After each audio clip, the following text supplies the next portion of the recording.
The weekday series of the unpublished writings of Paramhansa Yogananda, and I'd like to read to you today this poem which he entitled Smile Forever. This was published in January 1934, just at the beginning of the depression that took place in America and many other countries back in the 1930s. And this is what he writes. Smile when the roses are budding. Smile when the petals of pleasure are falling. Smile when vigor is throbbing within you. Smile when you are dreaming of wrinkles on your brow. Smile when the flowers of praise are showered upon you. And smile when the world erects statues of you after you are gone. Not likely, but anyway, happy thought perhaps for some. Smile at those monuments of glory which you will never know. Smile because you find happiness and peace, and not in passing possessions or monuments. Smile because you are fearless, because fear is ashamed to cause you apprehension and failure. Let smiles be the everlasting vehicle in which you roam through life and death, sorrow and pleasure, health and sickness alike.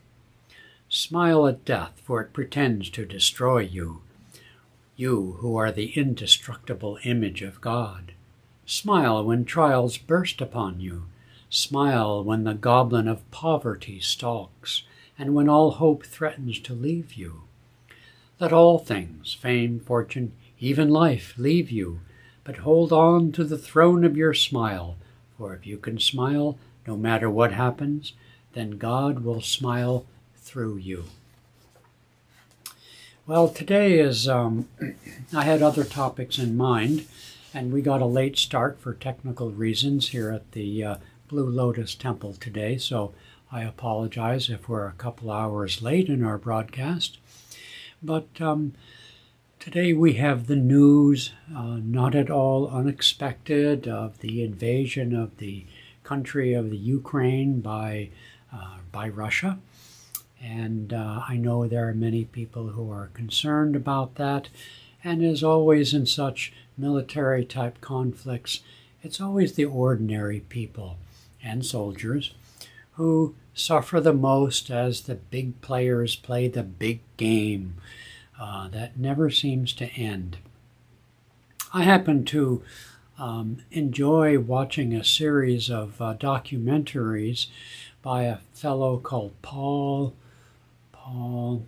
I forget the name, but it's called The Fall of Civilizations. And you can find the series on YouTube or Patreon. And I like to watch that. I think I do, partly because I find, how it is that empires come up and then how they decline.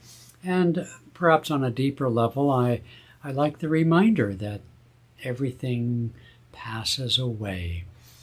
And so when I think of the big game that these countries play, Russia, the United States, and Europe, I have to admit I don't get very excited about these kinds of things, even in my relatively short lifetime or in the 20th century. 2 world wars, Korean, Vietnam, and just endless conflicts. Will it end? No, not so far as you and I are concerned. And it's not that I'm indifferent to the sufferings of people or the injustices of these things, but, Ukraine and Russia, their histories have been intertwined for, extremely long time. I was watching a documentary on the Eastern Roman Empire, which lasted over 1,300 years, long after the so-called fall of Rome. The Eastern Roman Empire lasted all the way until its final fall at the hands of the Turks in 14th, 15th century or something like that. And so, the Balkans and all these things have been just the Crimea War, which took place there as well. I suspect, somebody asked me about this, but for my 2 cents, and believe me, it's just 2 cents, is I think the major powers of Europe and America are just not interested in a military response. Maybe too chicken, but it's just not worth it.